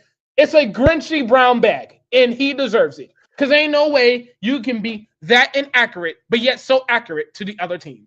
Ain't no way. Be serious. I got you for this one. I got you. So, we talked about this earlier in the show. Everything. Okay. Say his name, and he might appear. And we don't say his name on the show. His name was said twice on the show. We're not doing the Beetlejuice special at all. So, this is a dual brown bag. NBC and the guy we're not going to mention, JG, we're not going to mention his name. They're both getting brown bags because NBC, number one, you're airing this guy that has no kind of personality, none whatsoever. You let the man do commentation on Thanksgiving at a Ravens game where we got shellacked by the Bengals. Okay, no big deal. We'll see him again in about another week or so. But we got shellacked, and you put this man on national TV to say 1 or 2 words. That's it. and you had my man calling me in distress. You know something? I'm not watching this game because of him. So NBC, you need to get yourself together because putting this man on TV is not TV. You know something? I would prefer for Maria Taylor to did commentary than him. Okay, she would have. She probably would have knocked job. it out the park. I would have preferred that than preferring him on our national TV to end our Thanksgiving. That ended our Thanksgiving. Just imagine that you had all this good food that you ate. And you're sitting there and you're watching the games. You watch Dallas take down Kansas City. You watch Detroit lose like they always do on Thanksgiving. So, you know, you're doing all this, and then all of a sudden you get to that game and like he's commentating. You know something? I quit. And this guy got to commentate the game, okay? So NBC and the guy's name we don't mention, y'all both get brown bags. Matter of fact, give me an address. I will mail it to you, okay? I'll mail y'all both some brown bags. Oh, okay. Have another one. You know, usually we talk about teams having bad games. We talk about players who individually had a bad game. I'm going to talk about a player who had a bad moment. Monday night, we watched the New York Football Giants and the New England Patriots play each other. And when the game was 17-7, with the opportunity for the Giants to make it a one-score game, their kicker and Young Wake, I guess I can't say this name without getting it censored. Okay, Young Hoku. Okay, hope I said it right without me getting blacklisted. Okay, he who has already been shipped around the league so many times because he couldn't already kick a football in Atlanta. He is lining up to kick a field goal to trim the lead down to a single possession score for the Giants. It's a 46-yard field goal, so it's a little, it's a little bit, little ways away, but not too far. And this man proceeded to line himself up, run, and to hit the field so hard with his foot that it didn't kick the ball at all. Oh. I need y'all to understand that. It's a field goal where literally the heebie-jeebies of somebody coming off the edge to block it off is slim to none. And this guy proceeded to do his own version of a fake kick by kicking the ground instead of the football. Young Hoku, you, sir, bro, I don't know if you still have a roster spot, but if you don't, it's understandable. Because off of that moment alone, that is the biggest brown bag I have done since Tua. Okay? This man ran up, and Shannon Sharp said this, and I can't unsee it now. He said, I haven't seen anything like this since Charlie Brown. And then I was trying to figure out what he was talking about.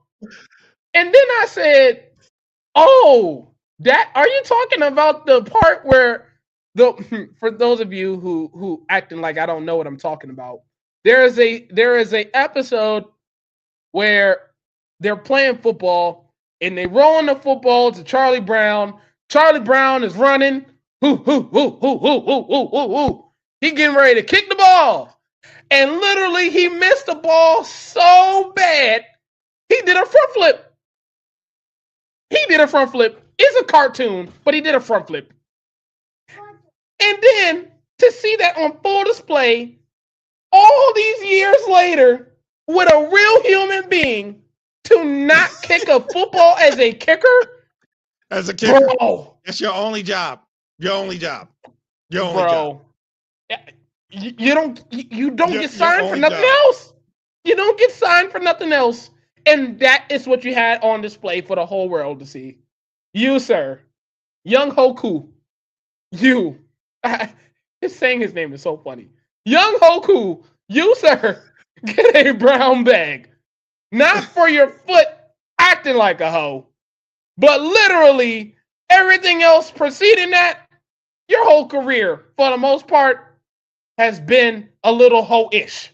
So, with that being said, you get a brown bag off of that alone, sir. That alone. That was ridiculous. Hilarious. I'm out of bags this week. You're out of bags? I'm out of bags. Do I have another one? I do I'm have out of another one. Come on. Let's go to Washington, D.C. And let's also, I'm going to do a 2 teams on this one. Let's go to Washington, D.C. and let's go to Indianapolis. 2 organizations that would rather have people who are dealing with injuries to start for them than the backups that is behind them. Now you know you're wrong. Now you know you're wrong for that. You know you're wrong for that. Yes, absolutely. And you know what? For Jaden Daniels and Daniel Jones alike, all I'm gonna do in this darkness retreat is they have blessed me. I'm trying to tell you, they blessed me, y'all. For y'all, I'm gonna pour one out for y'all, cause y'all should not be out there. Y'all should not be out there, and y'all gonna be out there, and y'all gonna get hit, and y'all gonna get hit again and again and again. And listen. That's sad. That's so sad. And look, I'm pouring one out for y'all. That's it. That's all I got. I think everybody else I have dedicated a lot of time and effort and energy into, and it's not enough energy because I'm still in the darkness retreat. So the lights aren't on. I don't even know how I'm having connection with you right now, but I think I got that out the way. I think I got everybody I need to get out the way, and that'll be that. I got you. No. The lights don't work in the darkness retreat. I appreciate you, but they don't work. Shout out to my girlfriend Terica behind the scenes trying to make life a little easier for me, trying to shine some light. No. Well, I had the lights full bright over here. We thank each and every last one of you. You win all those games, yeah. You win all those games in a row, yeah. You better have a light on. We can't say the same. Goodness. We can't say the same. So our lights aren't working over here. But the darkness retreat is cool, by the way. 5 stars. 5 stars. I fully recommend. Y'all should try it.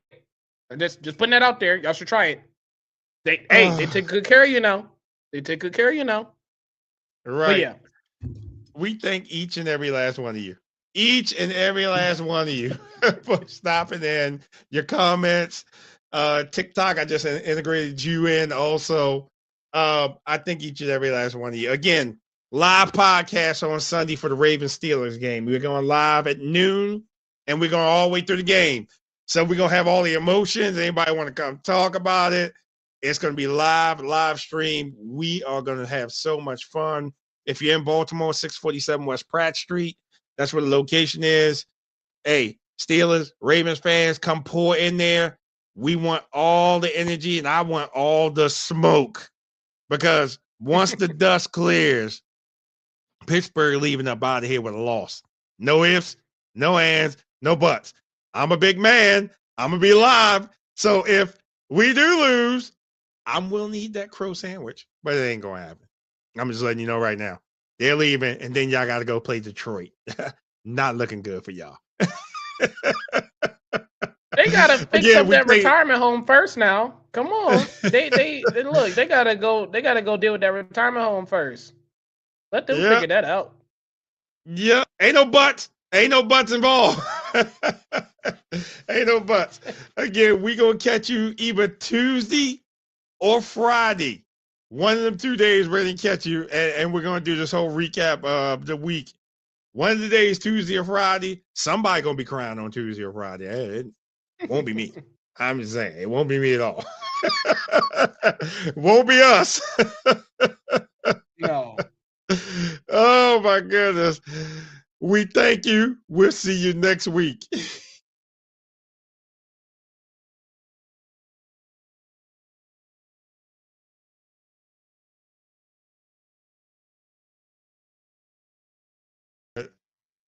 Hi.